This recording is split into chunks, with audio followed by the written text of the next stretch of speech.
Hi, my name is John Petrucci. Welcome to my video. I'm going to be discussing and demonstrating various concepts, ideas, and approaches that have helped develop my style and sound. And hopefully you'll walk away with some insight on practicing and songwriting and developing your overall skills as a player. But before we start, let's make sure we're in tune. Here is my open A string. Get that in tune with your A string and then tune the rest of your guitar to that. I'll see you when you're done.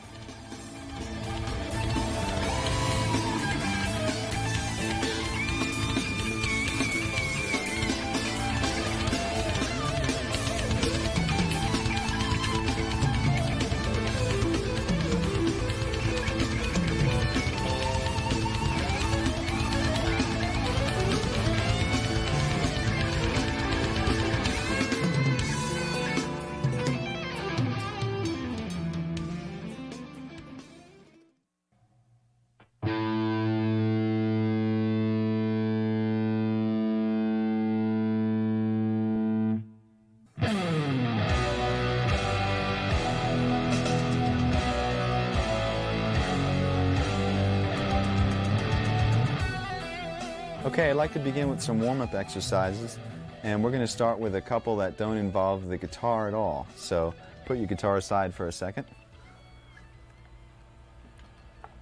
And what we're going to do here is we're going to stretch the muscles that basically are involved when you're playing guitar.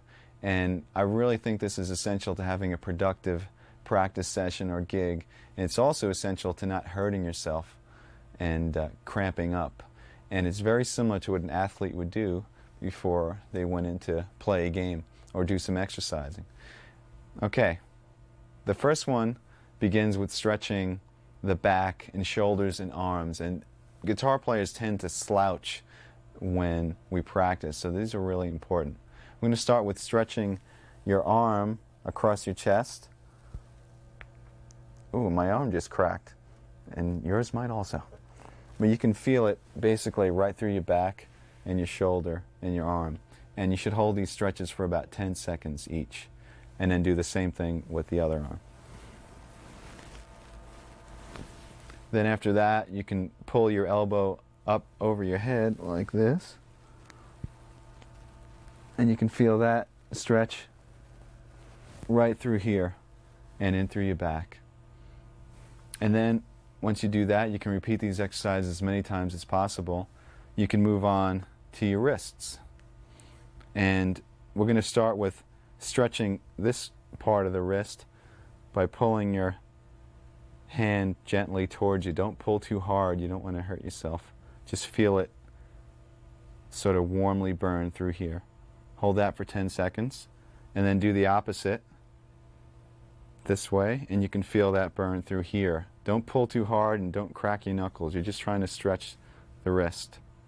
The last stretch is your thumb, and what you're going to do is gently pull your thumb towards your arm this way, and you can feel the muscle stretch throughout here. And then repeat the same procedure with the other hand, and you can do this as many times as you feel necessary. You should hold each stretch once again for 10 seconds each. Now let's move on to massages. Okay, basically, when we massage the muscle, we're stimulating blood flow, and this type of thing you can do in between exercises or during a practice session. I even do this during a gig. So let me show you the areas that might be sore or cramped up. Basically, starts with your shoulder muscles, the front of your shoulder, up in here, and use a pretty strong amount of pressure. You can use either your thumb or the heel of your hand or your fingertips. And then the outside of your forearm, this tends to cramp up a lot. And then your hand, and once again you can use your thumb, and you can massage through your palm by using pretty strong pressure. And you can also individually do your fingers like this, going all the way to the tips. And this is great, once again, in between exercises. It really helps to keep your hands limber and loose. And there are other simple things you can do, but just like rubbing one hand with the next and whatnot. And these type of exercises between the stretching and massaging should get you prepared to actually play the instrument. And the great thing about these is that you don't have to be playing. This could be as you're walking into a session, or if you have a couple of minutes before you go on stage or whatever. And it should help you have a more productive practice or gig, and also prevent injury, which is very important.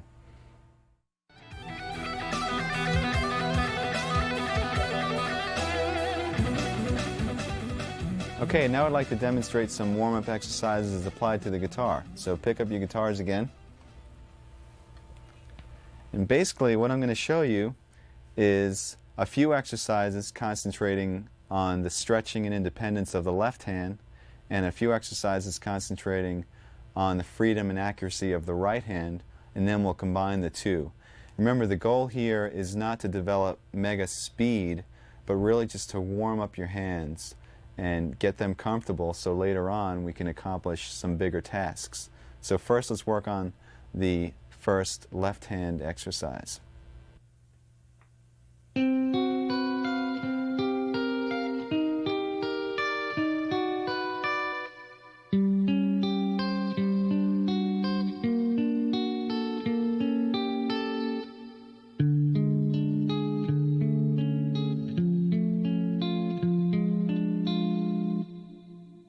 I suggest that you start this exercise higher up on the neck, because once we get into some stretches, it's going to be a little bit difficult as you go down low where the frets are bigger. And basically, your right hand isn't really that important right now. I was playing the notes separately. You can play them as chords if you'd like. You can play them without a pick. It really doesn't matter. We're concentrating on the left hand. Make sure that the notes ring out clearly, because what we're really working on is the stretching and independence of your left hand. Also use a pretty strong pressure. Now what's happening here is that I'm playing on 4 adjacent strings with a basic chord shape. It sounds pretty ugly. In fact, most of these chord shapes sound ugly, so turn your volume down when you practice. And then we're taking the 2 inside fingers, 2 and 3, and we're reversing them like this. Then we're taking your 2 outside fingers, 1 and 4, and reversing them. And then taking the 2 inside fingers and putting them back to their starting position. The next step is to just move up the chord shape to the next string group. So between the A and the B string, and repeat the same motion, and then move up to the last string group between the low E and the G string, and repeat the same 4 chords again.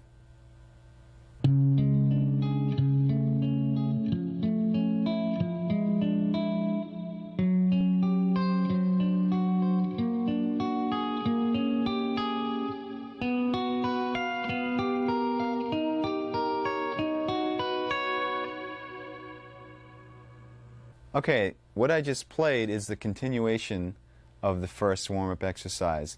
Basically, when you're through, you're going to have a sequence of stretches that continue down the neck. So this is considered part 2.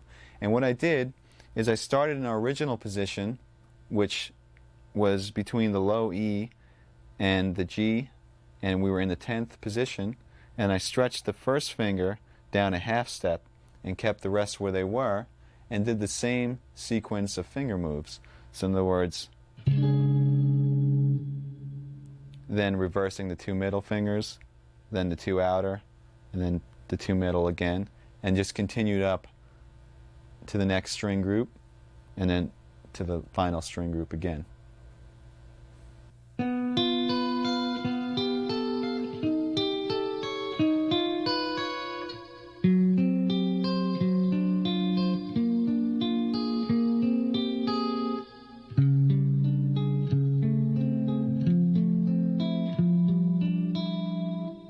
Alright, that was part 3 of the exercise, and at the end of part 2 we ended up with this position between the first string groups. Now what you're going to do is put your fingers back in order, and while leaving your 3rd and 4th where they are, stretch your 2nd down a half step.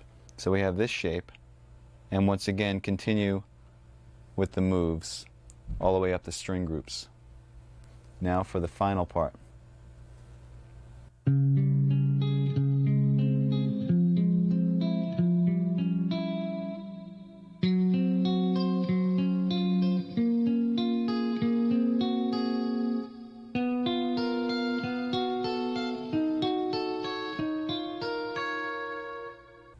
Okay, that was the final part, and if you haven't guessed already, what we did is we moved our third finger down a half step while keeping the pinky where it was.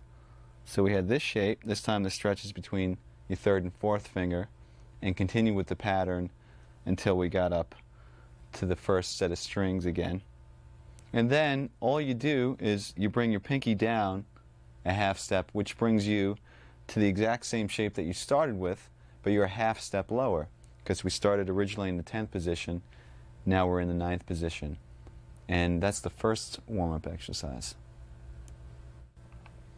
Okay, the second warm-up exercise for your left hand is basically a variation of the one that we just finished.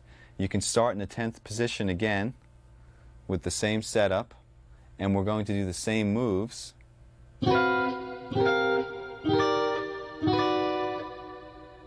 Except this time we're going to do some different stretches with the left hand. And by the way, you don't have to arpeggiate the notes. You can just strum the chords if you'd like.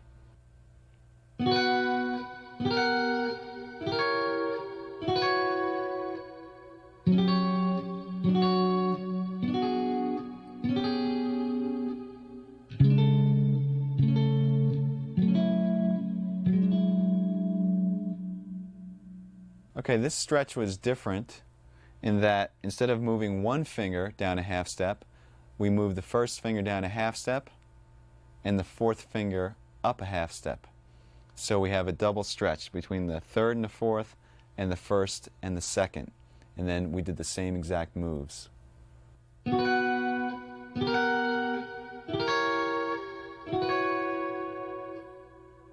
Okay, now we'll do the final variation on this exercise, and this involves yet a larger stretch. Here's how it goes.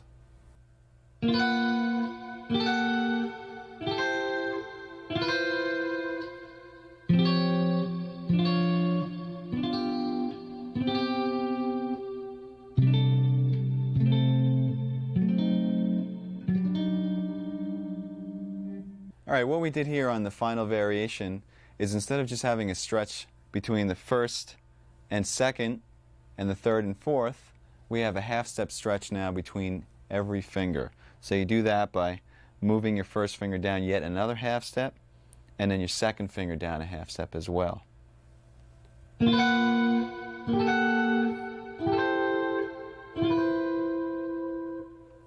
Remember when doing these exercises to make sure that the notes ring clearly, and see just how far down the neck you can go by moving downward by half steps. Now, for all you crazy guitarists out there, there is one more variation that involves some super stretches. Remember, don't hurt yourself.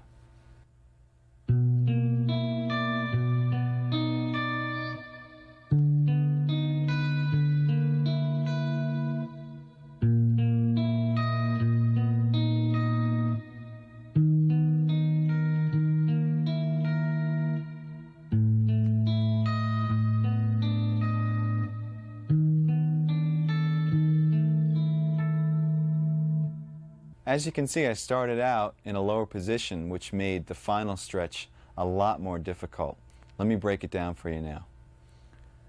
With this exercise, instead of having all your fingers on adjacent strings, we start with the two middle fingers, 2 and 3, on the two middle strings, D and G, and your first and fourth fingers on the low and high E strings. And then you just continue with the same moves that we've been doing throughout.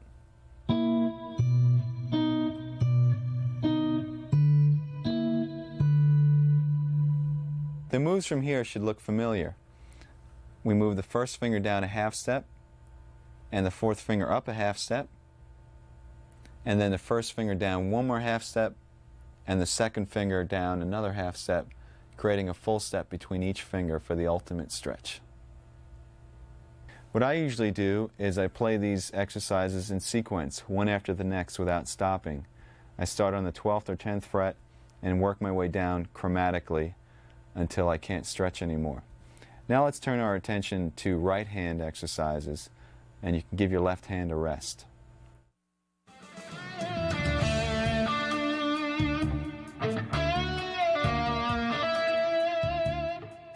The next exercise concentrates on the flow and precision of the right hand and has many variations. So let me demonstrate it in its basic form.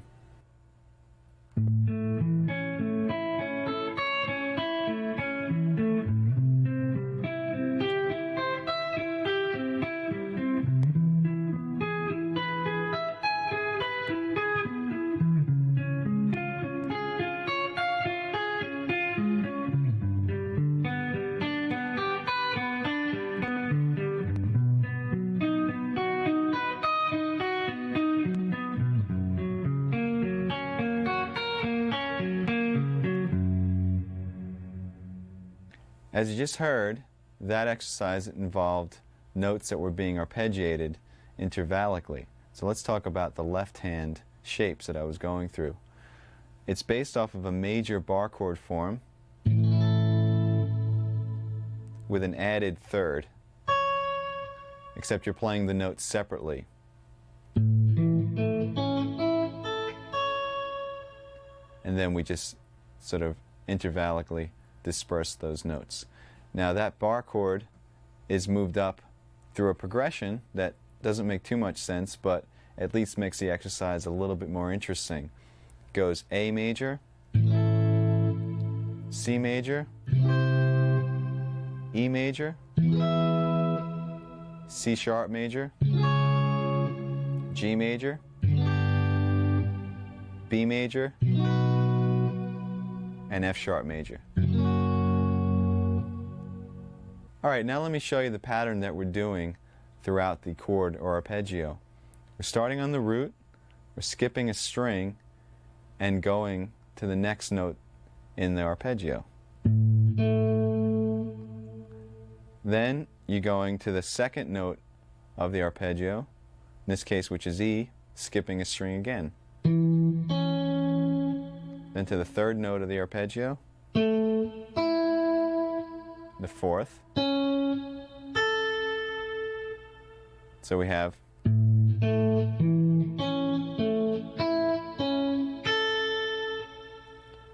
remember to pick down, up, down, up, down, up, down, up.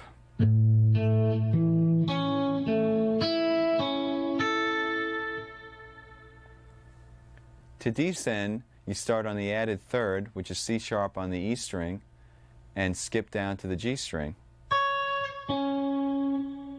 Then up to the B and skip down to the D. Up to the G, skip to the A. Up to the D string and skip to the E.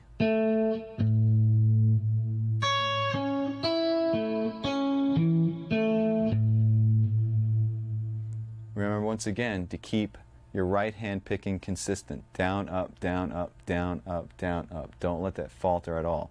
So here's what it sounds like when you combine the two.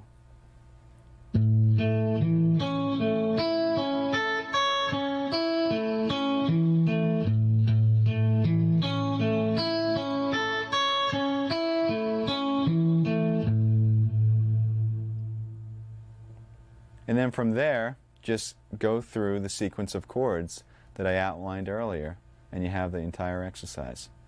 Okay, now that you know the initial exercise, all the variations involve the right hand, and we're going to concentrate on our picking. First of all, instead of starting with a downstroke and using down, up, down, up, down, up, do the same exercise starting on an upstroke and consistently playing up, down, up, down, up, down throughout the entire exercise. That's going to look like this.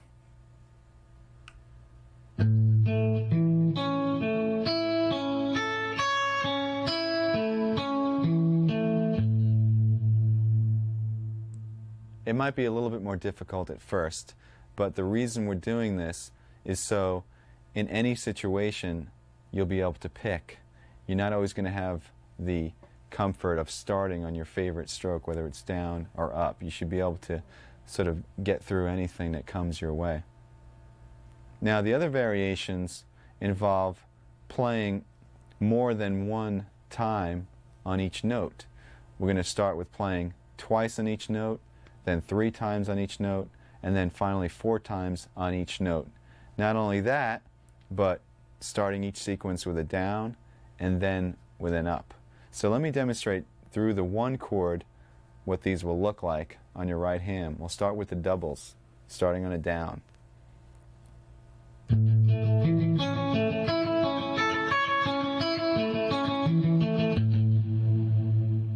Then double starting with an up.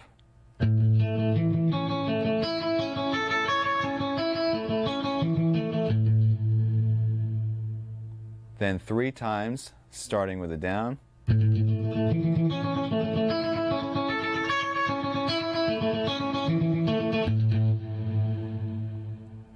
3 times starting with an up.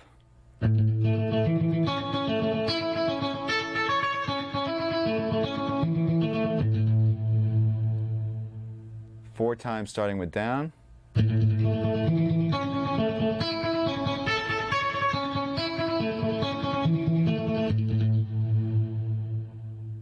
And finally 4 times starting with an up stroke.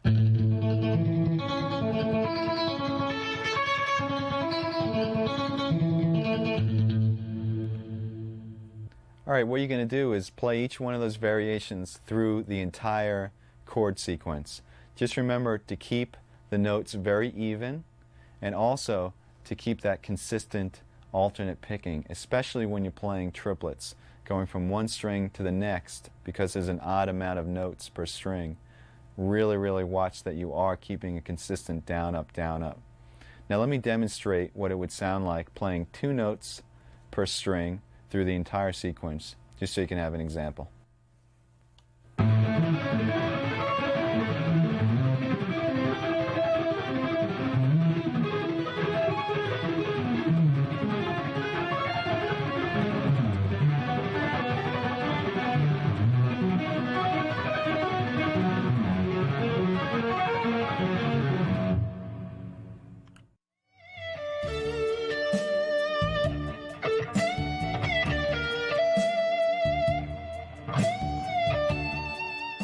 I basically have technique broken down into 4 categories.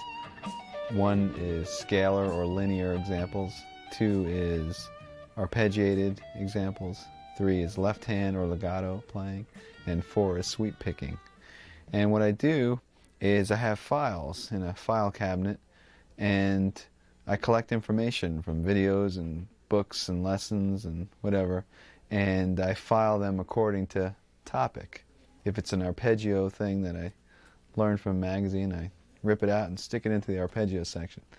And then when it comes time to practice, instead of saying, oh, there's millions of things, how am I going to practice all this stuff?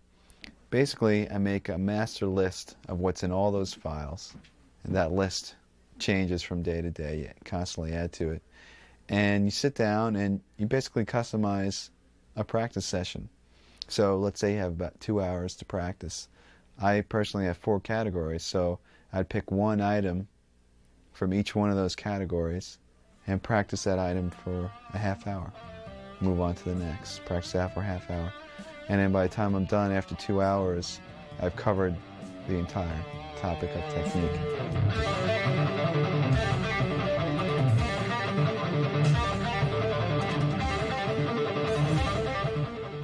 Okay, now that we concentrated on the left hand and the right hand individually, let me show you a few exercises that are equally effective for both hands.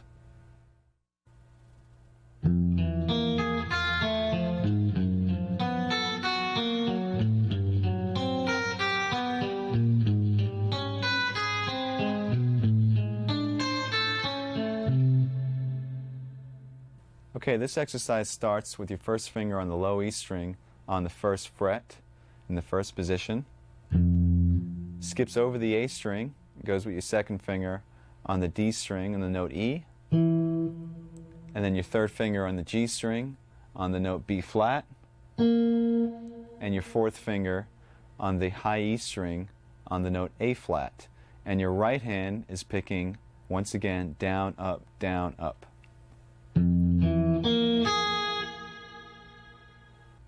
Now the next step is to simply flip your hand, sort of like a mirror image. So your first finger is now on the high E, and your fourth finger is on the low E, and start from the high E and go down to low E with the picking, down, up, down, up.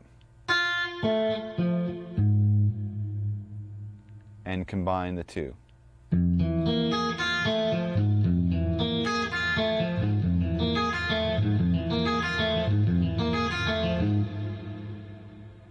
What I did after that is I ascended chromatically, and you should take this all the way up to the 12th fret, and then descend using a similar but slightly different pattern. Here's how it goes.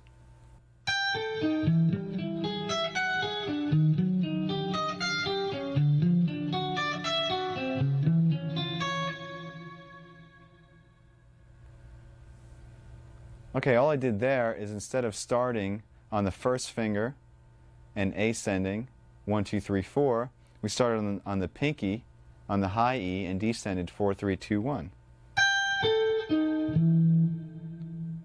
Once again picking alternately, and then we reversed that image like a mirror and started on the fourth finger once again on the low E.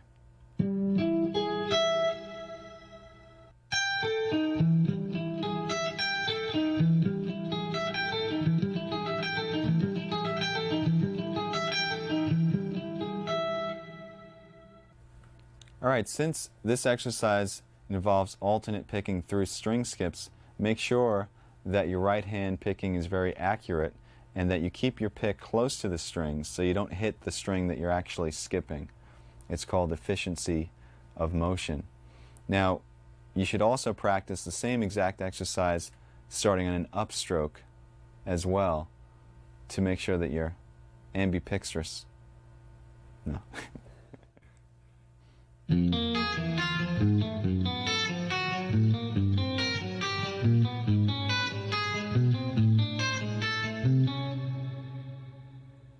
That was a slight variation on the exercise that we just did.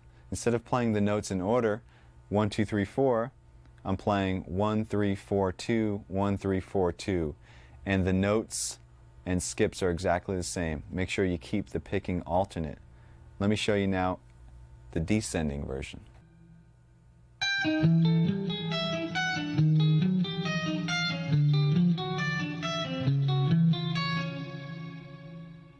Alright, that was another slight variation, this time on the descending pattern. Instead of playing 4, 3, 2, 1, you play 4, 2, 1, 3, 4, 2, 1, 3, and continue that pattern down the neck chromatically. Remember to keep your picking alternate the entire time. And that will wrap up our warm-up exercises.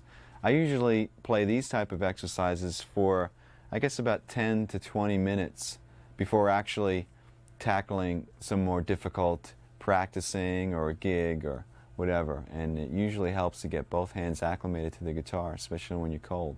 So have fun and make sure you warm up.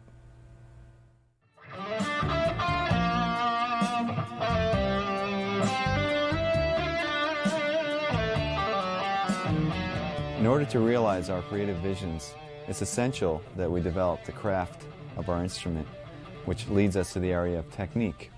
I'm going to show you a whole bunch of different exercises that concentrate on developing speed and accuracy. Now for me, the most effective tool for developing these areas is the metronome.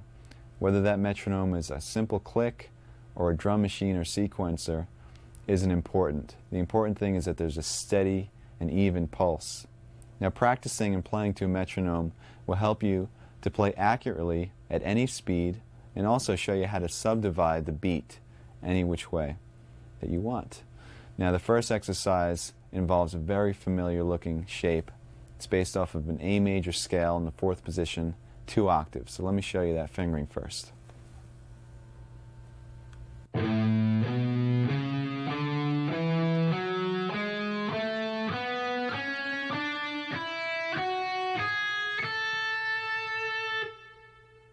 This exercise involves playing to a steady pulse. In other words, the speed or tempo of the click is not going to change, but how we subdivide that click is going to change. First, we'll start with playing one note per beat, which is chord notes. Now, I have a metronome setting of 66 beats per minute, which is really slow, but by the time we're done, you're going to be playing a lot of notes per beat, so it's important that we start slow. Remember also to keep a consistent down, up, down, up, down, up picking pattern the entire time. Here is chord notes to the metronome. 3, 4.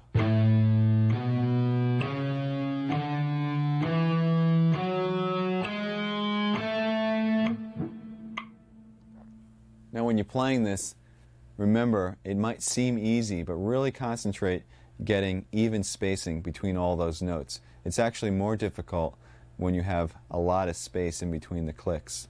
Now let me demonstrate eighth notes to the metronome. This would be 2 notes per beat. 3, 4.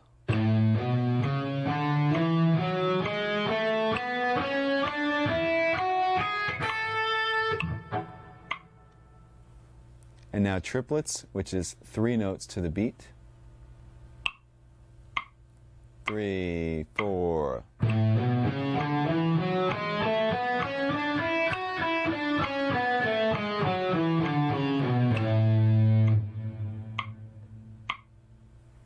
The next division is 16th notes, 4 notes per beat. 3, 4.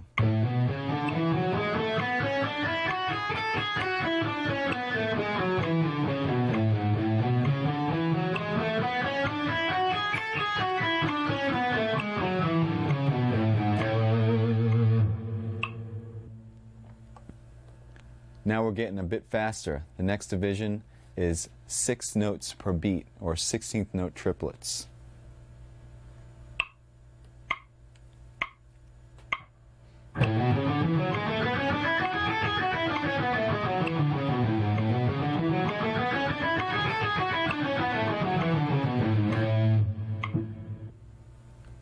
And the last group is 32nd notes, or 8 notes per beat.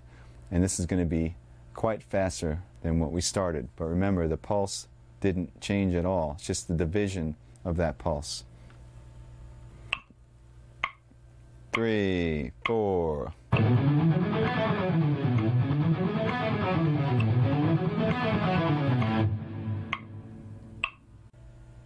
Okay, now that you're familiar with playing to a metronome and subdividing the beats, I'd like to show you how to increase your speed. And what we're going to do here is we're going to develop accuracy at high speeds. The basic concept is you start with a slow tempo on the metronome, play the exercise or example as many times until you've mastered it at that tempo, and then increase the metronome about 8 beats per minute, and then play the exercise over and over at that tempo, increase it, and so on until you get to your desired tempo. I'm going to demonstrate this with an exercise that uses chromatics, 4 fingers in a row, and they're played as 16th notes to the metronome. Let me show you the exercise first, then I'll show you how to develop the speed.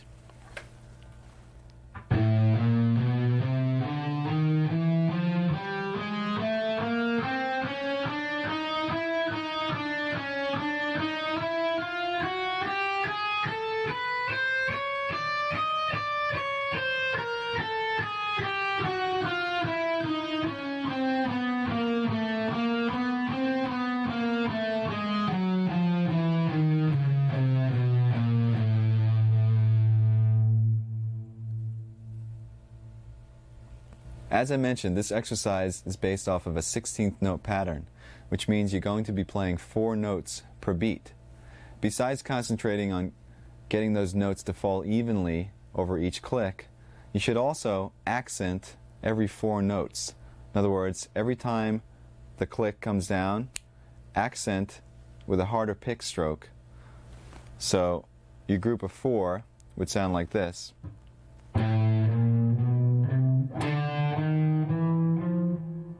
Etc., etc. And what this is going to enable you to do is when you get faster and faster, that accent will be your reference point. In other words, at a slow tempo, your accent might just sound like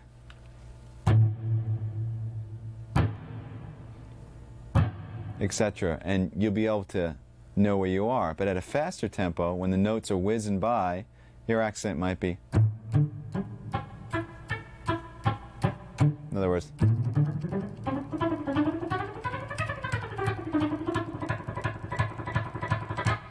and that's how you know exactly where you are when you're playing at fast tempos. So what I'm going to do here is I'm going to show you how I would take this exercise and develop it speed-wise. Now, the first thing you have to do is you have to get a goal tempo. Let's say our goal tempo for today is 200 beats per minute.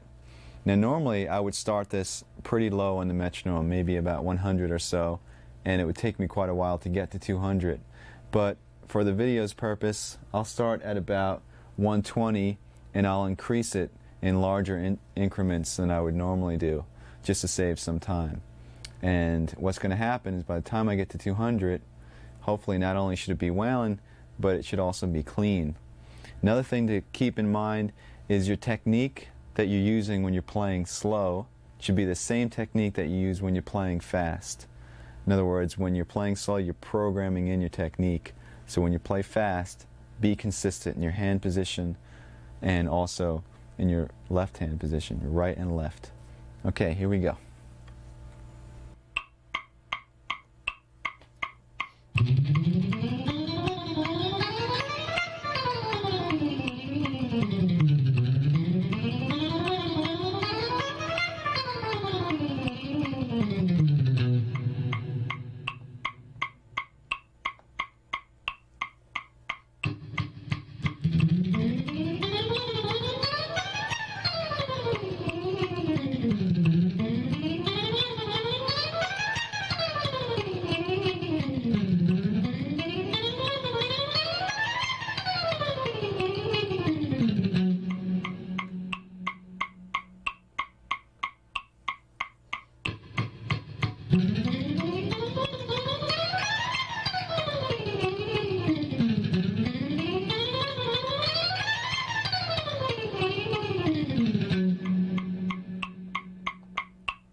Okay, so we finally reached 200. Now, like I said before, normally that would take a lot longer because I'd go in increments of 8.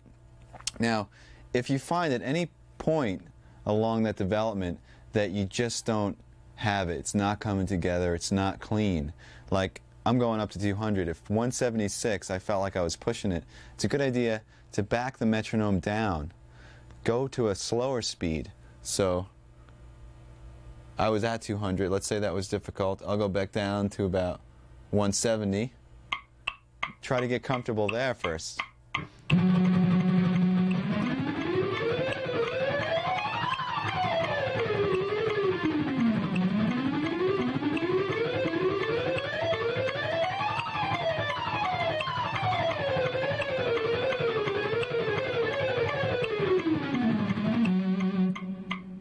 And then go back up to 200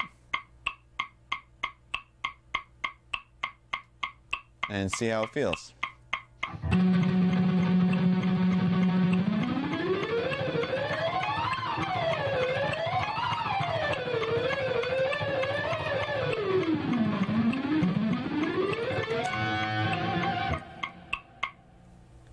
On a similar note, if you reach this desired speed that you're going to and you still want to push the envelope a little further, what you can do is, let's say you want to hit 208 now.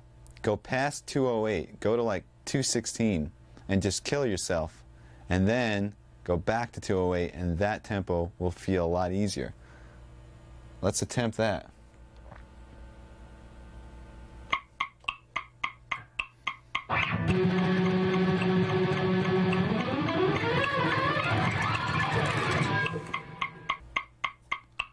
That was very difficult. Let's go back down to 208 and see if it's any easier now.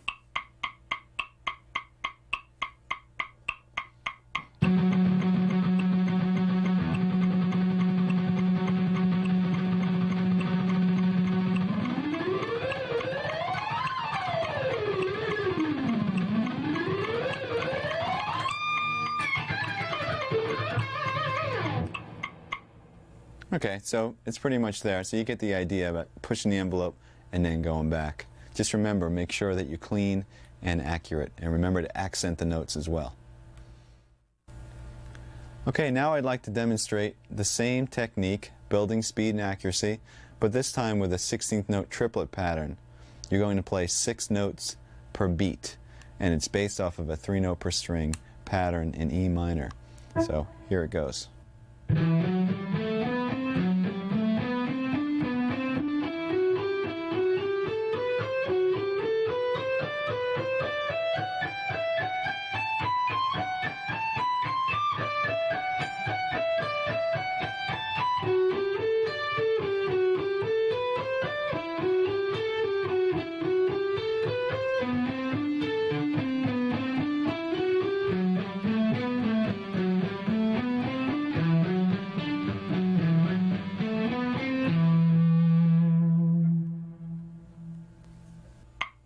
One, two, three, four.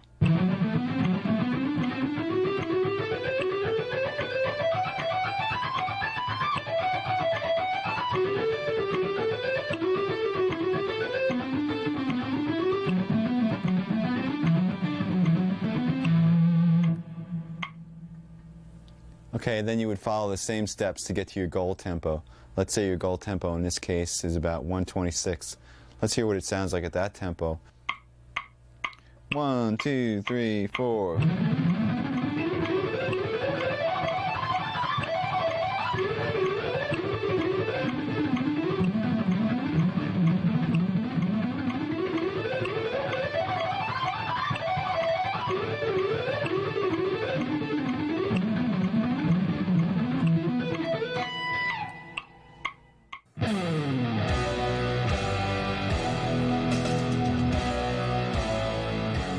My first band experience technically was actually the first time I even picked up a guitar when I started again when I was 12. And these friends of mine, actually our ex-keyboard player, everybody would gather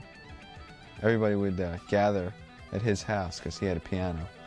And I remember they were playing some Neil Young. They were playing Hey Hey My My.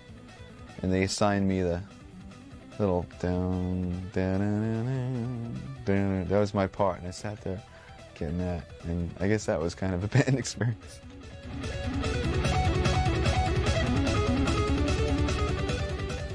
Another good way to develop speed is to work on what I call fragments or segments. That is, if you have a long exercise or passage that's really difficult to play, instead of trying to swallow the whole thing, take bites, work on small sections and develop that section and then connect them one by one until you have the big picture. This way you can concentrate on one little thing at a time as opposed to tons of notes. Now I have several examples of what I call scale fragments, and they're little patterns that you just play over and over and over and over, and eventually I'll show you how to develop these into long scale sequences that you can use in soloing and whatnot. So let's start by going through the different scale fragments.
All of the examples I just played were in the key of G major.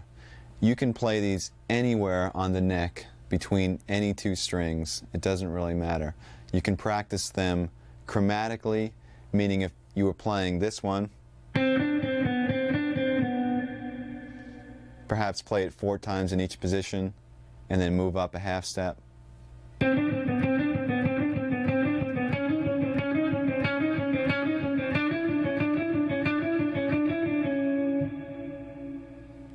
Or you can pick a key and play them diatonically.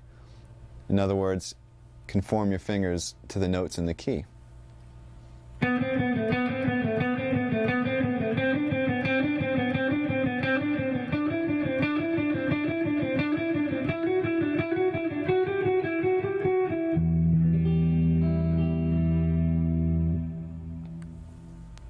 You can practice these scale fragments with the metronome, as we discussed, or there's a couple of other ways to develop speed. First way involves playing the exercise over and over and over, but starting in a slow tempo and gradually increasing the speed and then bringing it back down to a slow tempo. So you're almost like revving, you're almost revving your playing. And as you do this, as you play faster, you can also vary the degree of dynamics that you pick with. You can pick harder or softer. It's a really good way to develop the speed. Here's an example.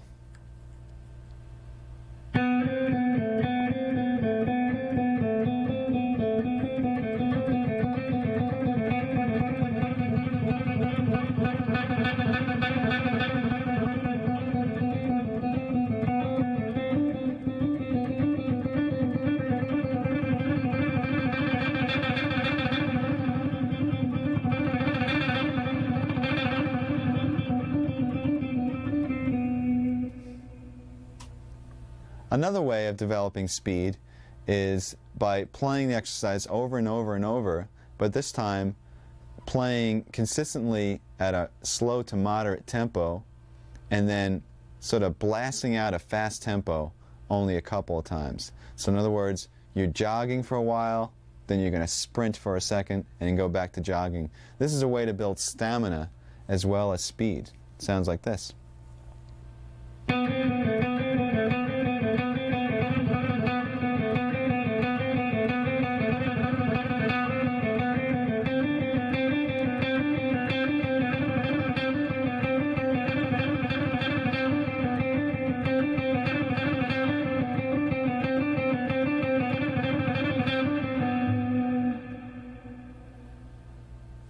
Now, a fun thing to do when you're working on all these exercises, since they're pretty similar, some of them are using 16th notes and some are 16th note triplets, is to sort of interact. In other words, mix them together. Like you might have one that sounds like, which is what I've been playing for the last couple of seconds. And there was another one that went. There was also another one that went. Try combining some of these exercises randomly and use your imagination. It might sound something like this.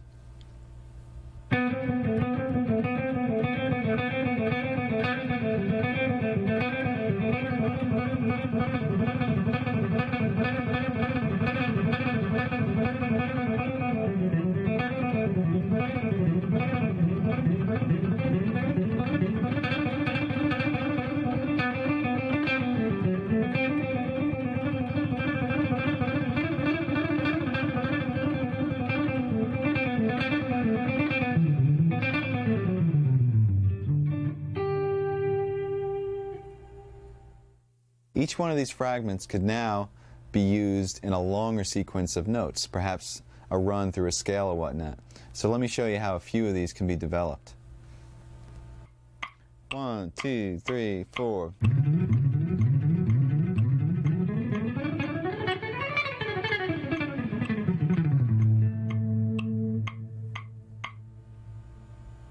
You should recognize the first part of that as the 3-note per string fragment that we did before. Except I transposed it to the key of A and played it through an A major scale.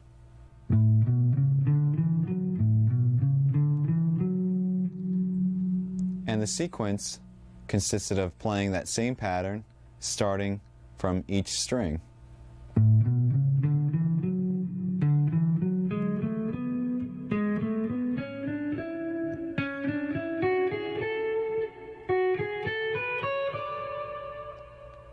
And then using the descending pattern to do the same thing.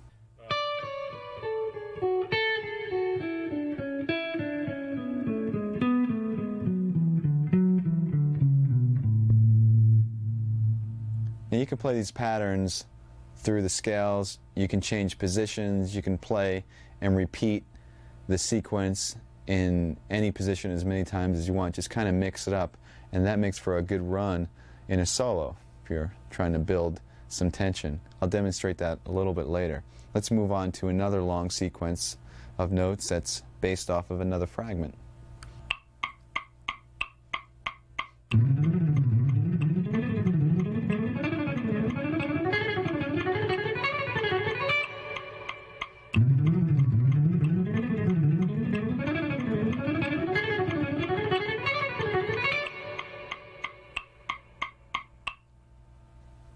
And here's the descending version of that.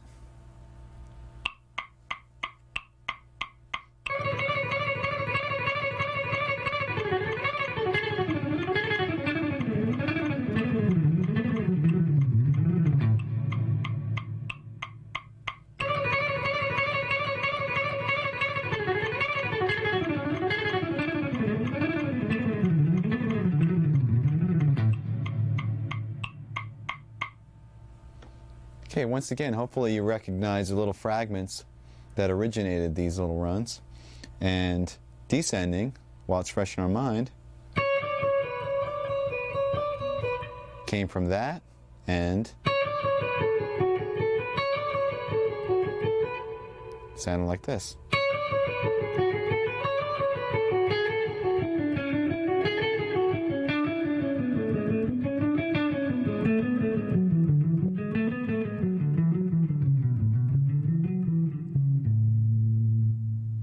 And ascending was pretty much the same thing, except starting on the first finger. It also has a little bit of the triplet in there. But we're just arranging the notes so that it works out to be a 16th note pattern.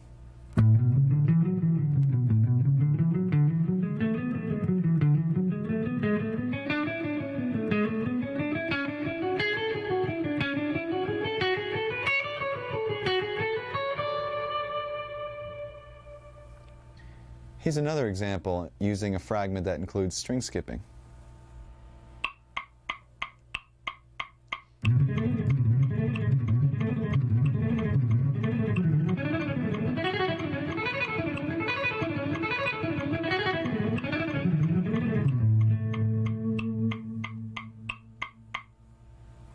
Now with this one, instead of moving up the neck, playing 3 notes per string, I stayed in the same position because it facilitates skipping strings without having to do any position changes. So instead of having to go something awkward like that, we're staying in the same position.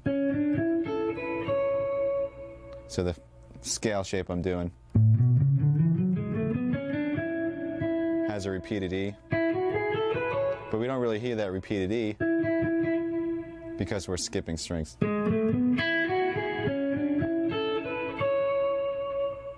Here's the pattern slow.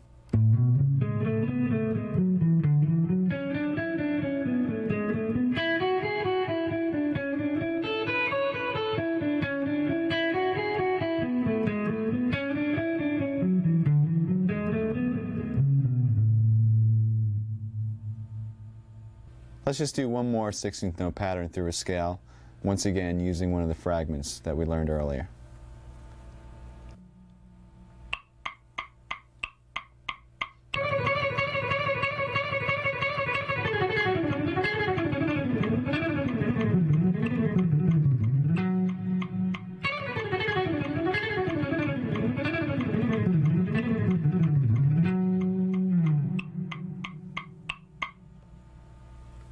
Here it is slow. See if you can recognize the fragments in this one.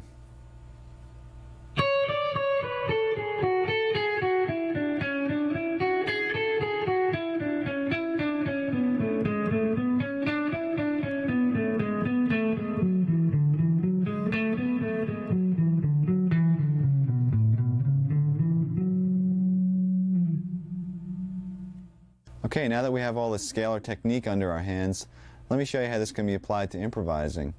I'm going to solo over progression in D minor, basically using D Dorian and D minor scales, and I'm going to throw in a couple of these 16th note runs, and you can see the way it interacts with the melodies and whatnot. And once you get a taste of this, maybe you can try it in your own solos.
When I first started playing, I probably had some of the same typical influences that kids my age had. It's like Black Sabbath and Zeppelin and The Who and Iron Maiden, and then I started to get more drawn towards the guitar players. And as I played more, I was drawn to players that really had unique style. I was really into Rush and Alex Lifeson and Steve Howe with Yes, Randy Rhoads, and then I finally discovered Steve Morse, and my life changed.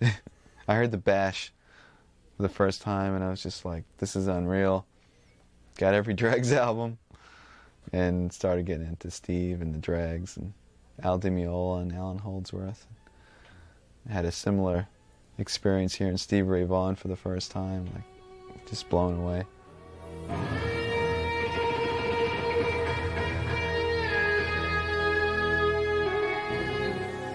One of the more difficult techniques for most guitarists is using alternate picking through arpeggios. Now this has been something that's been difficult for me for a while, and it's actually making me kind of mad, so I analyzed what the problem was, and I came up with an interesting little fact.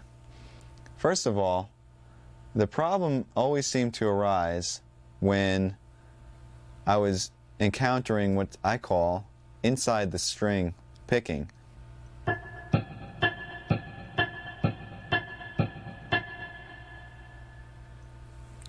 And that to me is really difficult because it seems like your pick is kind of trapped in between these two strings, as opposed to playing on the outside of the strings like this, where it feels like you have a bit more freedom of motion. To experiment and see if this is a problem for you, I suggest playing two notes on adjacent strings, let's say A on the G string and D on the B string, and first try picking them starting with a downstroke and then with an upstroke. And let's see how that feels. Try it at various tempos, see how fast you can get it.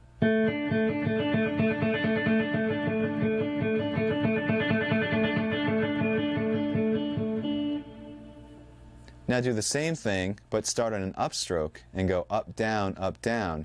You're going to encounter that inside of the string picking phenomena. Let's try that.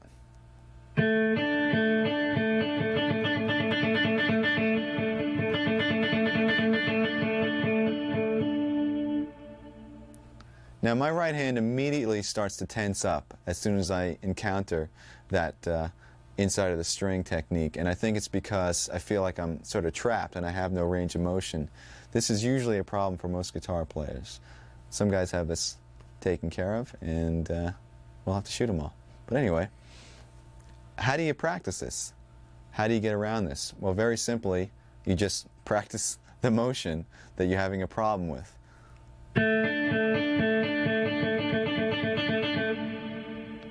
Now, this could be very boring if you sit there doing that for any period of time that's going to make it effective. So what I've done is I've come up with a little etude that practices and concentrates on the inside of the string picking. And by the way, if you ever have something that you're trying to work on and you need to develop it, come up with some little progression or etude or song. It makes it a lot more interesting. So let me demonstrate it for you now slow, and then I'll play it up to tempo.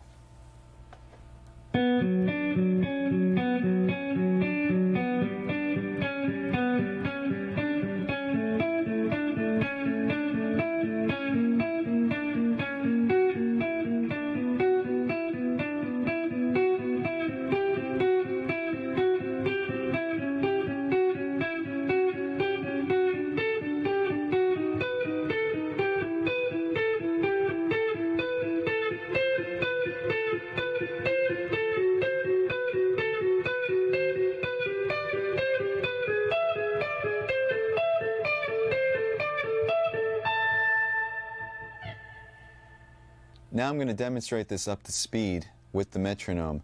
Make sure that the pick strokes are even and that you maintain, in this case, down, up, down, up, down, up, because we're starting on a higher string and going to a lower string, which once again makes us encounter this inside of the string technique. So here we go.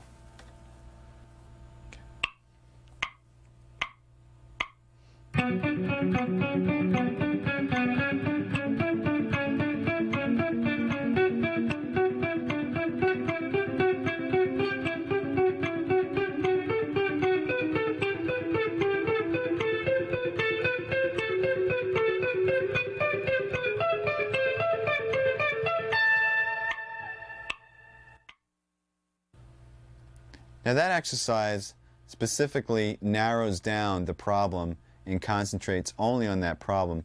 But the thing is, you're going to encounter this picking hang-up through an arpeggio. In other words, some part of the arpeggio you'll have no problem playing, and other parts you might have this inside of the string thing. Let me demonstrate on a major arpeggio.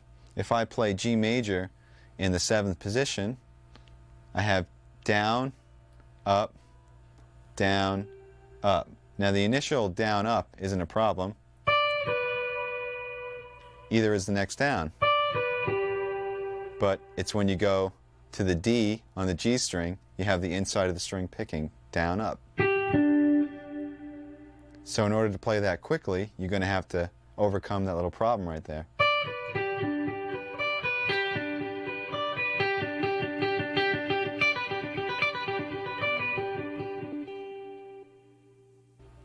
So once again, instead of practicing that same arpeggio over and over, I came up with another little etude that incorporates major and minor arpeggios, and that picking hang-up is kind of snuck in the middle of the arpeggios. So it's not just only concentrating on that, but it's incorporating it into a larger picture.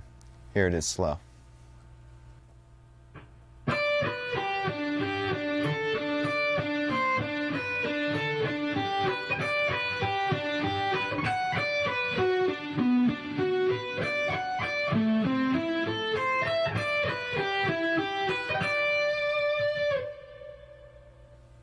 Now I've added an extra challenge to this one because not only are we working on the picking hang-up, but we're skipping strings while doing that hang-up.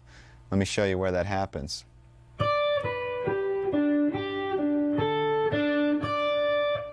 Right over here between the D and its octave, between the D and the C, between the D and the B.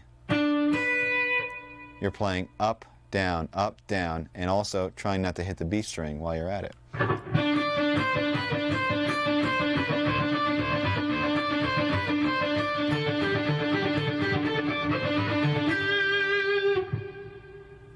Here it is up to tempo.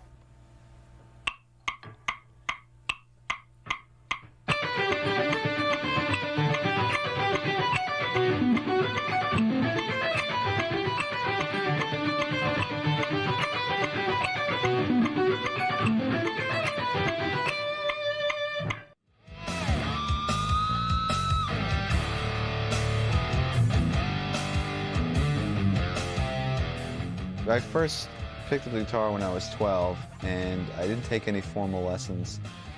I took music theory my last 2 years in high school, so I had 2 years of that, and I went to Berkeley right out of high school. A couple of times I had some scattered lessons before Berkeley. I took a few lessons to try to prepare myself, and I remember going to group classes with a friend of mine, but I never really took any formal continuous lessons. By the time I went to Berkeley, I had been working on technique and chops and stuff like that, and I had a couple of years of classical music theory. So when I came into Berkeley, all the things like arranging and sight singing and harmony and a jazz perspective, I had no clue. So I remember taking the placement and just getting in like level 1 of everything and starting from scratch.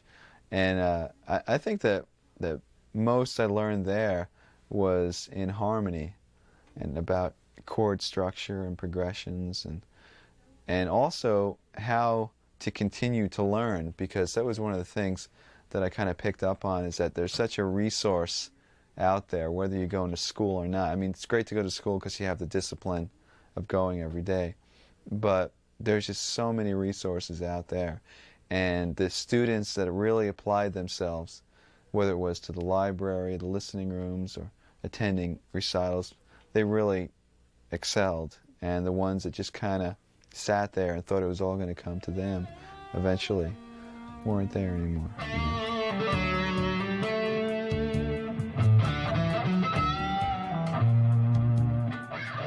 Now I'd like to concentrate on left hand strength.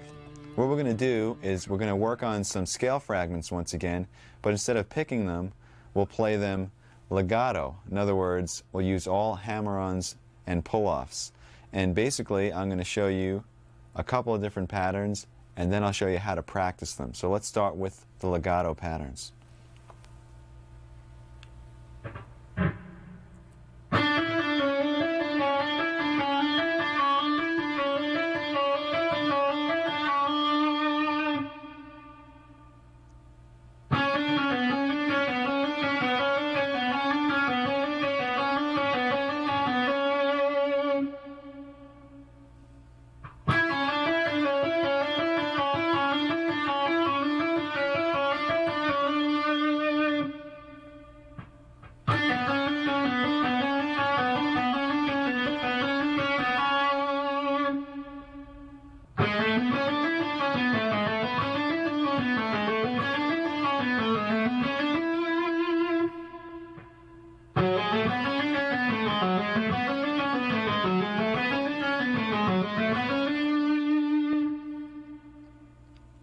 Okay, this is how we're going to practice these. You're going to play each pattern to a watch this time for a minute each. If you feel like you need more, you can do each for 2 minutes or 3 if you'd like. The idea is to not stop. Do one exercise into the next, a minute each. And you can play them at varying speeds. Just make sure that the notes are clean and that you're using complete legato technique. Now, with the last couple, notice I did pick, except I only picked when I was ascending from the D string to the G. Happened right over here.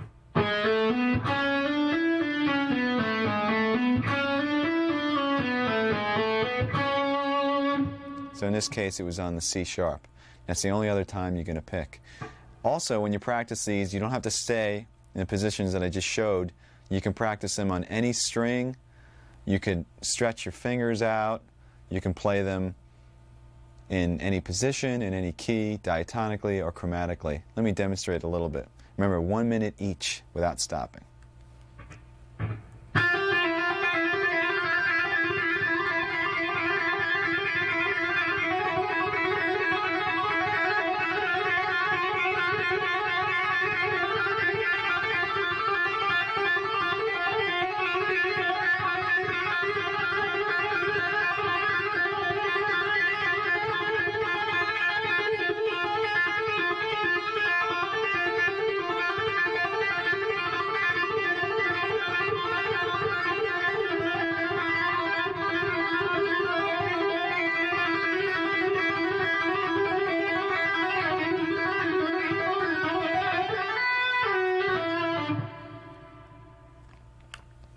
That's the idea. Okay, once you get those all practiced, I suggest that you do our little massage thing that we talked about in the beginning, and also stretch your wrists, because it's time to take those fragments and put them into expanded sequences through scales using very little picking. Once again, this is called legato. Here's the first exercise. Okay.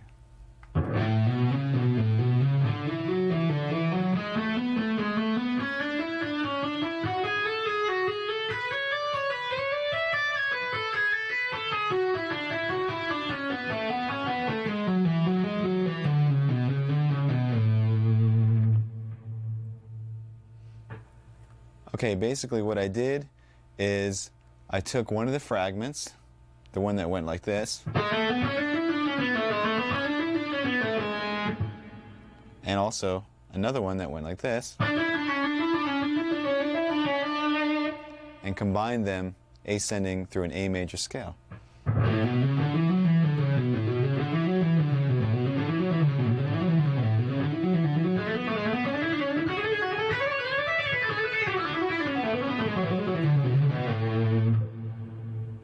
Descending, we shifted up to the next position in the key and worked our way back down the scale. Let me play the two scale positions by themselves, just so you know what they sound like straight through.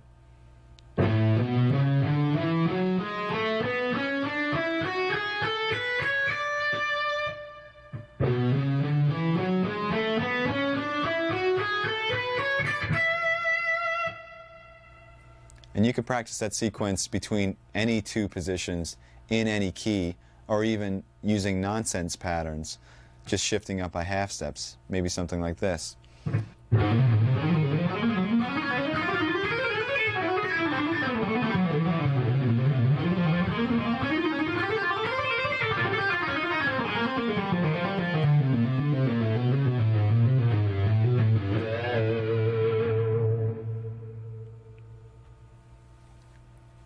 Now let's hear the original pattern up to speed.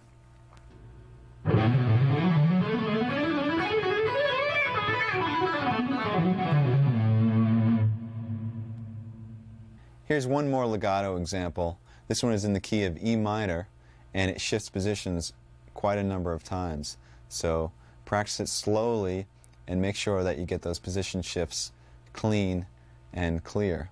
This also involves some right hand tapping. Here it is slow.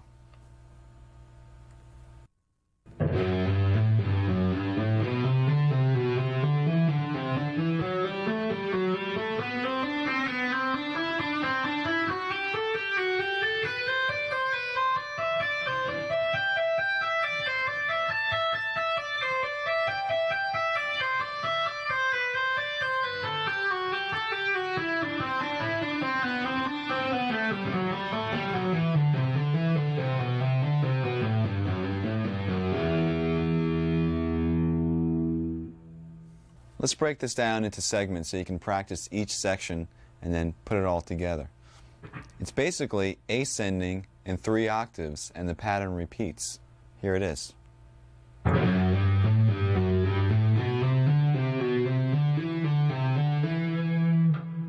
it's starting on F sharp and ending on E, and then starting on F sharp an octave higher,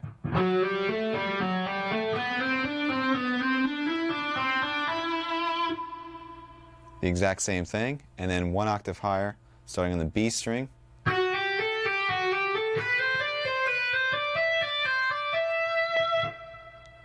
So this is a perfect example of practicing segments and then connecting all of them to get the whole run, because you might just want to practice each octave at a time.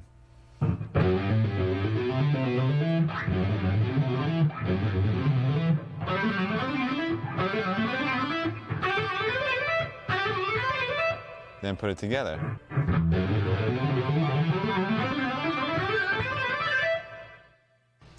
When you get to the top, you're tapping the G on the high E string, and it's basically a double tap. And then you're tapping A, and then back down to G.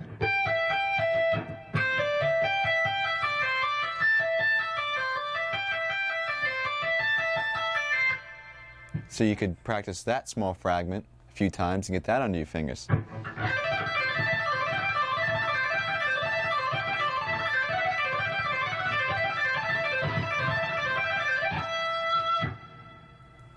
And descending, we have another 3-octave pattern.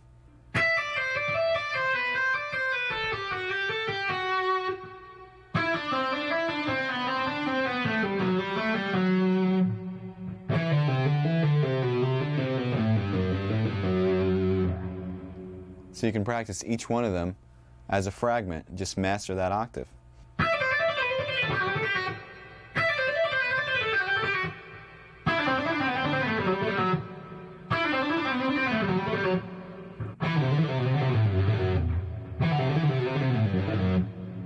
And then put them all together.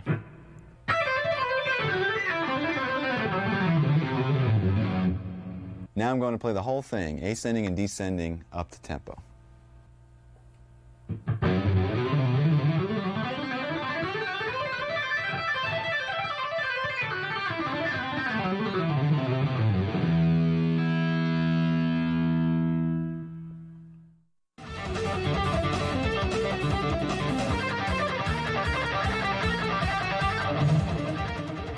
When we first started the band, we were all 17 or 18 years old. So the last album that we just put out, I mean, it's like almost 10 years later. So I think we've all matured as songwriters, and you know, we listen to the old demos and whatnot, and there's bootlegs of those demos and stuff, and it's just like, oh my God, what were we thinking, you know? So the music and writing has definitely evolved.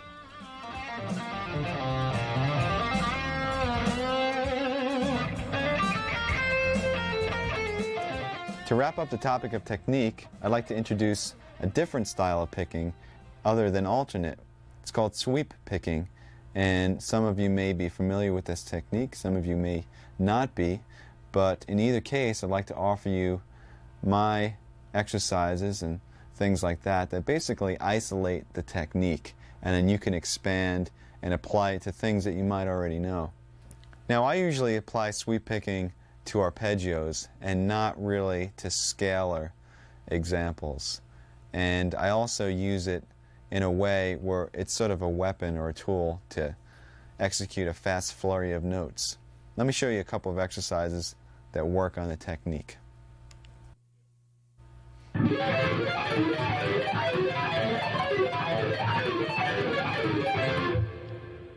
Alright, there's two things to keep in mind when working on this exercise. One of them is to separate the notes of the left hand. In other words, you're not playing chords, but you're separating the notes and playing arpeggios. And also, with the right hand, you want to separate the notes as well. In other words, don't strum them all together, but push down on the pick so it knocks into the next string, sort of falling from string to string. You don't want to make separate motions like this. You want to push the pick down, down, down, down, and then up, up, up, up, pushing against the strings. Now you can actually mute the strings and work on just the right hand.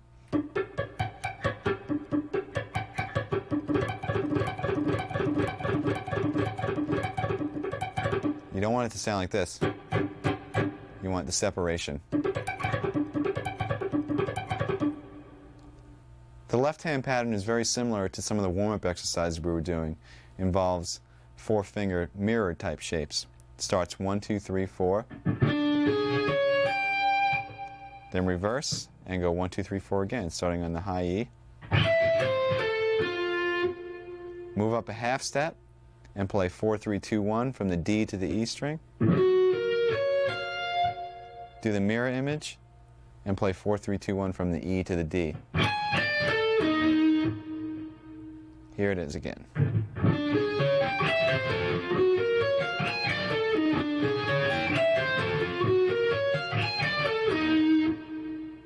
And then simply move it up, continuing in half steps.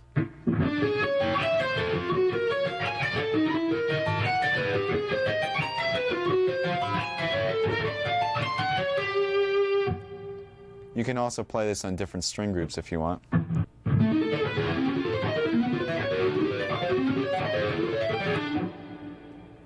Okay, just as a fun variation, you can take this technique and just mutate the notes of the left hand, and I came up with, once again, another etude using the sweeping technique. It goes like this.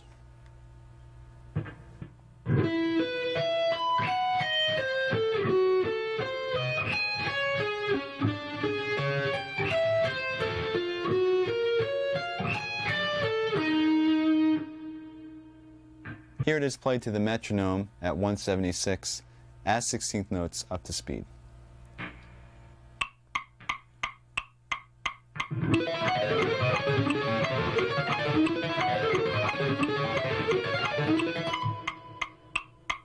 To break the sound, we're using the exact same pattern as the exercise. In other words, 4 notes ascending and 4 notes descending, and then doing the same thing starting on the pinky, except I just changed the notes. We start on E, and we're playing a power chord, E, and then the 5th B, and then we're doubling that, E and B. And for the reverse, we're playing an A diminished 7th chord, starting on F sharp and descending to A. F sharp, E flat, C, and A. Then we're going down a minor third, and we're doing an F sharp diminished 7th. So we have F sharp, A, C natural, and E flat, which is actually the same thing as an A diminished 7th in another inversion. And for the reverse, we're playing a D flat power chord, which is D flat and the 5th A flat. But we're starting on the A flat and descending.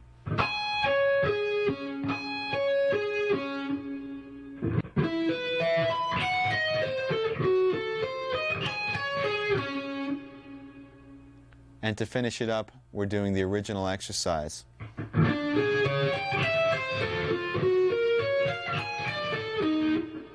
Which ends us up on E flat, a half step away, to start over again.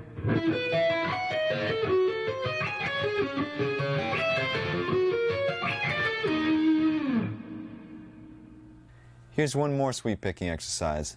This one's applied to arpeggios. Let me demonstrate it for you slowly.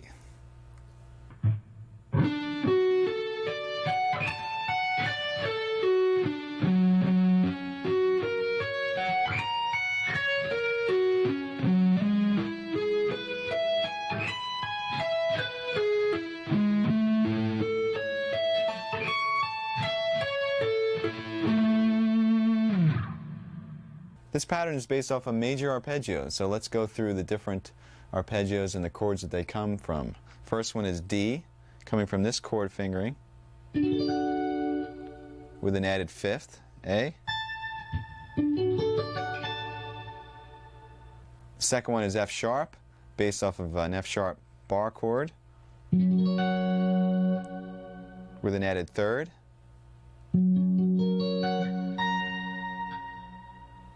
The next one is E major, based off of this chord form, once again with an added 5th. And the last one is A major, based off of this bar chord with an added 3rd.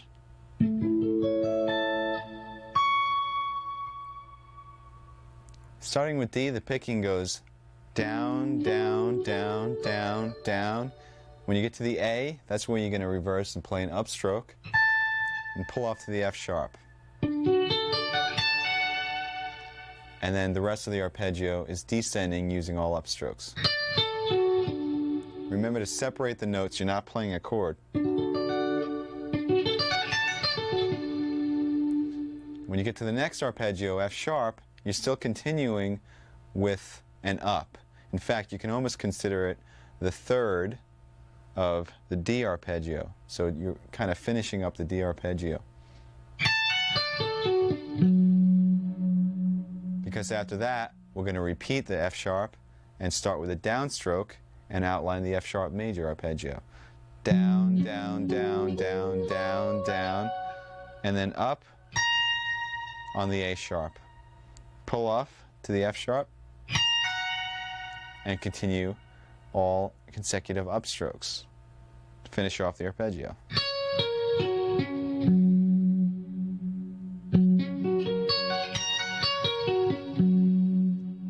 So from the D to the F sharp, sounds like this.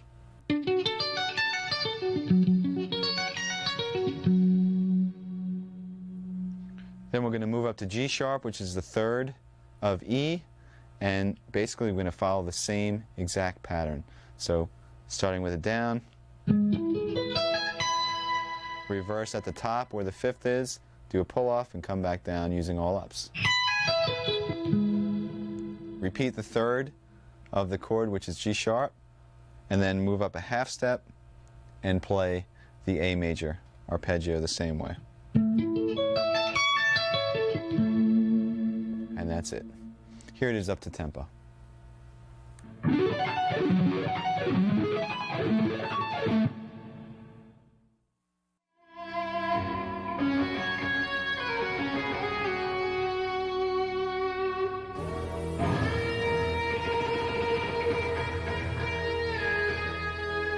The majority of our writing process is together as a band.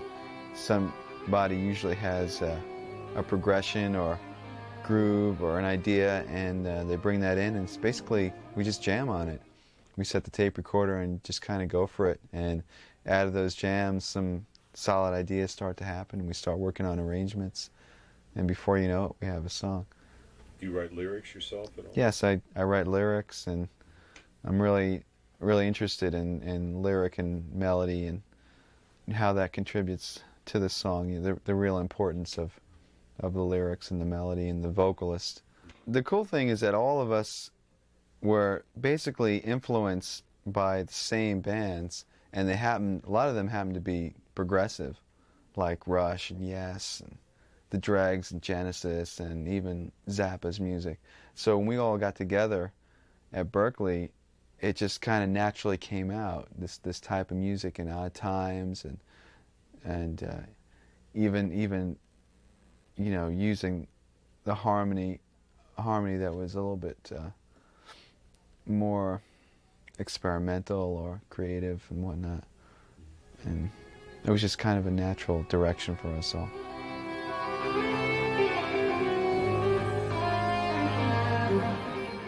We've been focusing in a lot on developing techniques for soloing and chop building, but let's switch gears now and concentrate on building your chord vocabulary. What we're going to do is we're going to take the ever-faithful power chord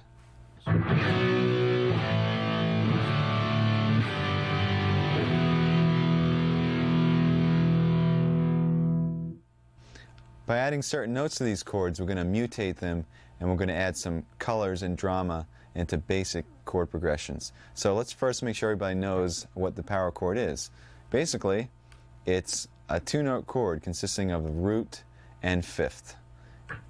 For example, a B power chord would consist of B and the fifth F sharp. Now you could expand and you can double the B, or you can put the fifth in the bass, which makes the chord sound even heavier, so the F sharp will be below the B. This is really effective.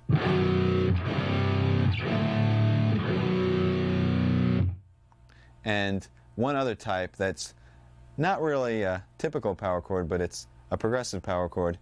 You take the root, the fifth, and you add the ninth on top. It sounds like this.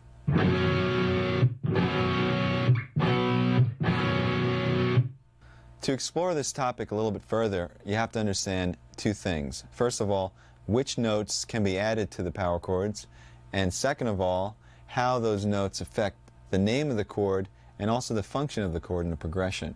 First of all, we have the root and fifth, what you see as an example. If we add an E or a third to that, we have a C major chord.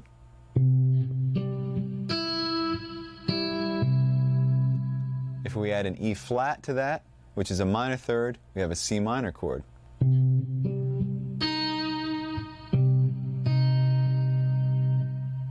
If we add a second or ninth to that, we have what's called a suspended second chord. In this case, it would be a D.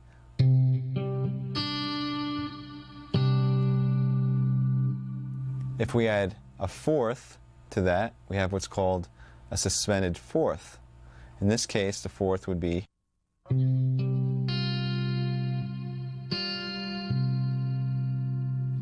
All of those chords added one note to the power chord and drastically changed the sound. Now let's go through some chords that add two notes. If we add the major third and the major seventh, we have a major seventh chord. So you'd have the power chord, the major third E, and the major seventh B.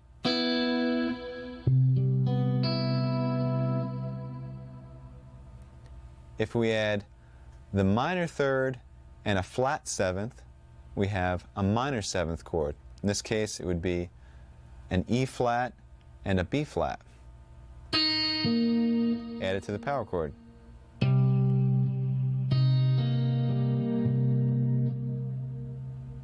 If we add a major third and a flat seven, we have what's called a dominant seventh chord. In this case, E is a major third, B flat is a flat seventh, added to the power chord.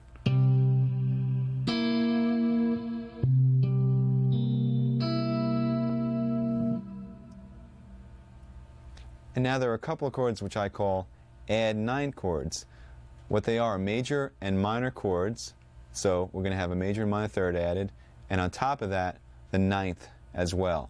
A major add nine would add a major third E and a 9 D.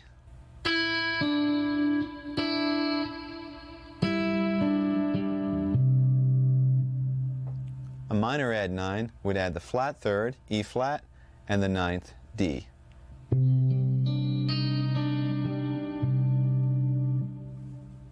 Now let's talk about how the 11th added to the power chord changes the name. We'll keep the major third, and we'll add an 11th, and we end up with a major add 11th. Here's the power chord, here's the major third, here's the 11th. Don't worry, we won't be playing these fingerings. And the final chord is a minor 11th chord, where we add three notes: the minor third, the flat 7, and also the 11th, which once again is F. And just to make this easier for now, we'll put the 5th in the bass. Now what this new information allows us to do is to take a simple chord progression that you wrote, maybe you have a great melody going, and develop the sound of the chords to add some spice. Let's say the chord progression we have is all power chords A, F to G. Very, very typical.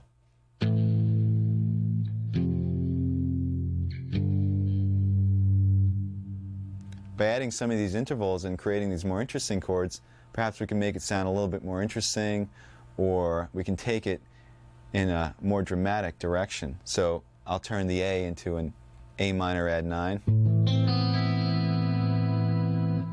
We'll turn the F into an F sus 2. And maybe the G into a G sus 2. So what started out as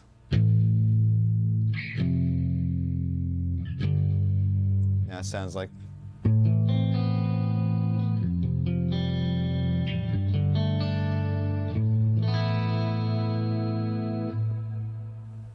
that's the basic picture.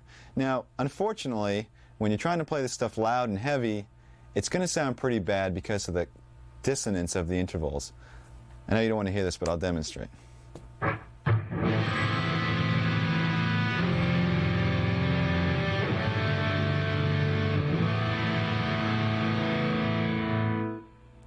Some of them don't sound that bad, but once we start getting to 11ths and 7ths, believe me, it's horrible. People will cringe. So here's where orchestration comes into play. What we're going to do is we're going to divide the part up into two separate parts. And you can do this when you're recording, or you can do it in a band. If you have a bass and guitar, you can divide the parts up. Or if you have two guitar players or guitar and keyboards. The concept is one guy plays the power chord, or the root and the fifth, and the other guy plays the added tension. Sometimes it's either one note, sometimes it's two, sometimes it's three. So I have a couple of examples that demonstrate how, in our case, open strings added to power chords will create some interesting sounds. So let's go through the different chords we can create, and then we'll make a little song out of it.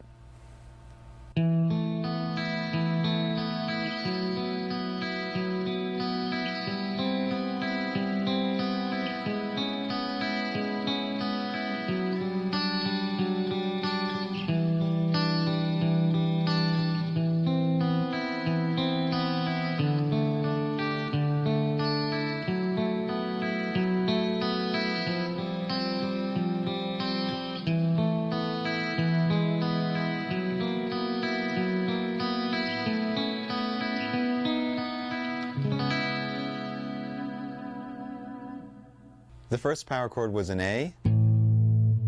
We added a second to it, and it created an A suspended second. Second power chord was a B. We added a fourth to it, and we created a suspended fourth. The third power chord was a C. We added a major third and a major seven, and it turns into a C major seven. The next power chord was a C sharp. We added a B and an E and created a C sharp minor seventh. The next power chord was a D with the fifth and the bass. We added on a major third and an 11 and created a major add 11 chord. The next chord was a C. We added on a D and an E, and we created a major add 9. The next chord was an A. We added on a C and a B, which is a minor third and a ninth, and we created a minor add 9 chord. Next chord was a G. We added on an A, and we created another suspended second, G sus 2. And the chord after that had F sharp by itself in the bass, and we added on a D, an A, and an E. So what we have created is a major chord with an added ninth, but the third is in the bass. Next chord was an F sharp. We added on an A, a B, and an E, and we created an F sharp minor 11 chord. Chord after that was an F. We added on a G, and we created an F sus 2.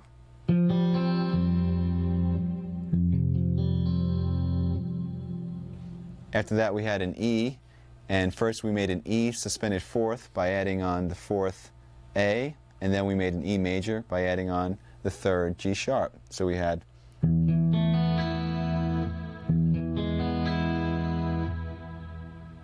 the next chord was an F sharp. We added on an A sharp, a B, and an E, and we came up with an F sharp 7 add 11. The chord after that was an A. We added on a B and a C sharp to create a major add 9. And the second to last chord was a B, and we added on a D sharp and an E to create a major with an added 11th. And we end the whole thing up on a C sharp minor 7. Okay, so I'd like to demonstrate with the sequencer what this sounds like with the two parts divided up. So I'll play with a heavy sound, the power chords, and the sequencer will play the picking part that I demonstrated before. And instead of having an ugly mess trying to play it all together with distortion, we have a nice collaboration of the two parts. And this is great when you're recording. because you can add a lot of fidelity. You can have a great heavy sound underneath, and then with an acoustic or a super clean guitar, you can do the picking, or that could be piano, whatever. It adds a lot of dimension to your writing. So let's hear what that sounds like.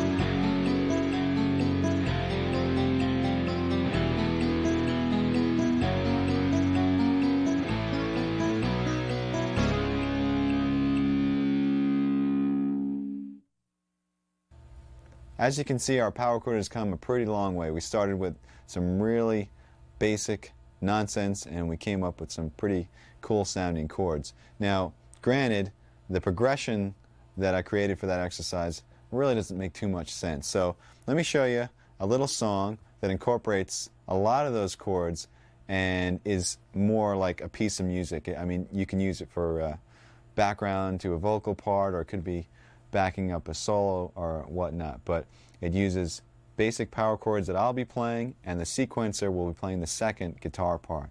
And check it out.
And we've created a very vast and dense soundscape by using this technique. We're taking up a lot of space. So it's important that you really listen to what the other players in your band are doing. For instance, let's say this type of interaction that we just went through was going on between bass and keyboards. It might not be necessary for you to play a moving part along with that. You might want to choose a soaring melody or some lush chords in the background. The point I'm trying to make is that you should really listen for space when you're writing.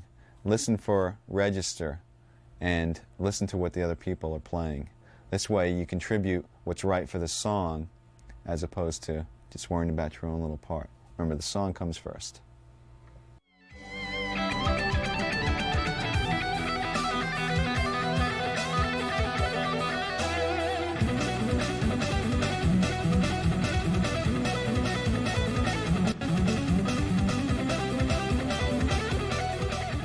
Yes, it is. This this is my full-blown live setup, and I guess we should start with the guitars. These are the guitars I have on the road. They're all custom Ibanez guitars made of basswood, and as you can see, the paint jobs on 4 of them are really similar, and these paint jobs are by Dan Lawrence, who does some custom work for Ibanez. And basically I have 2 7-strings. This one is sort of a prototype, and this is a main one that I use, and 3 6-strings on the road. There's string gauge is 9 through 46, and the low B on this 7-string is a 56, and they're Diodario strings. And the pickups are DiMarzio. As you can see, each guitar is the same setup, just 2 humbuckers, and they're all direct mounted into the body. There's no middle pickup at all, and the knob placement is so that my hands don't sort of knock into anything. Like on a Strat, you might have a problem with your pinky or whatnot. And these pickups were custom designed by Steve Blucher for DiMarzio. And basically one of the interesting things about these, as you can see on all the other guitars, is there's one 3-way toggle switch.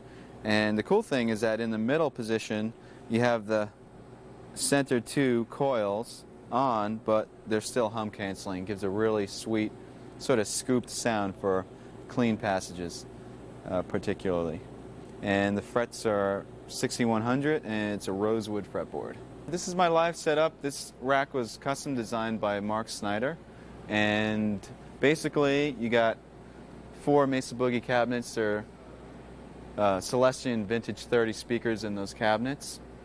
And what's going on here is I have an amp switcher, and the amp switcher is switching between 3 different preamps, 2 triaxises and a Boogie Mark II-C Plus. Everything that's in the rack, like the Crybaby and the noise gate and the volume pedal and the parameter pedals, are all hooked up through this multi-pin system that goes to the pedal board, which I'll show you in a second, and it makes setup very easy.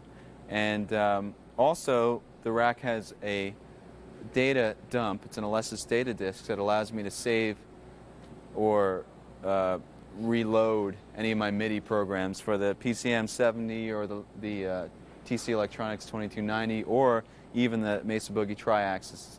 So once again, on the road, it's really important to have backup and to make sure that nothing goes wrong. And it's also very well shielded. All the grounds are isolated from the chassis, so you have no buzzes. Or once again, it's really important from venue to venue with the different sort of RF and electricity that goes on in these stages. I use these picks. These are Jim Dunlop Jazz 3s for all the electric playing. And then for acoustic, I use these Dunlop 0.71 millimeter picks, which are a little bit lighter. And I play the acoustic. This is an Ibanez acoustic, and it's better for strumming and whatnot, the lighter picks. And the way it's set up over here on the stand enables me to go from electric to acoustic very quickly during the show. Just kind of come up to it and play a song.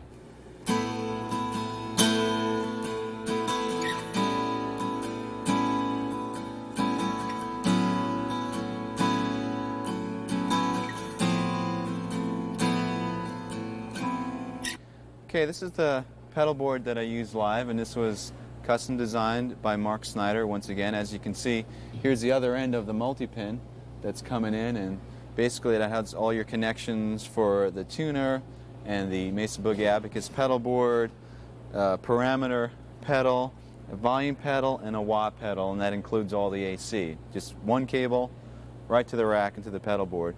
And this is how I change my patches. Basically, each patch is designed so all your effects and amp switching and whatnot happens just with the press of one button. The cool thing about this rig is that it's very versatile. So not only do I have different patches for different sounds, let me demonstrate. You have a clean sound setting, different types of clean sound settings, like some with some cool delays.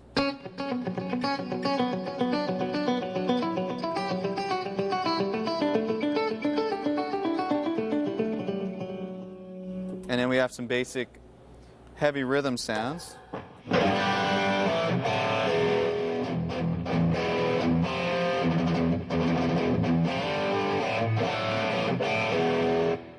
some other rhythm sounds with different choruses and whatnot.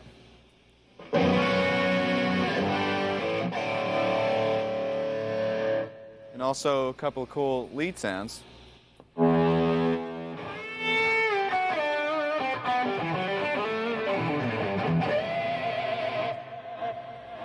One of the cool aspects about this pedal board is the real-time control over the parameters. In other words, I can control the parameters of the tri-axis to shape the sound as I'm playing, or I can control the effects parameters to maybe add some more delay or take delay out or reverbs or whatnot.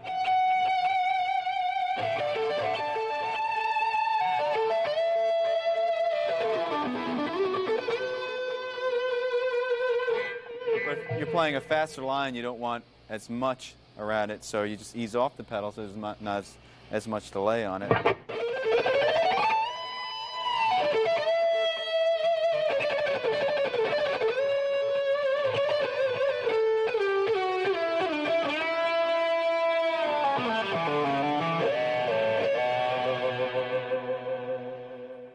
So you have full control over what you're playing. Well, there you have it. We covered a lot of ground in this video, and there's a lot of information to swallow. Just take your time and go through section by section and really try to get the most out of it. The best is to apply what you learn as well. I hope this has been inspiring and that you can use some of these ideas and approaches in your own playing and writing. And I had a great time doing this video. I hope to see you on tour. Bye-bye.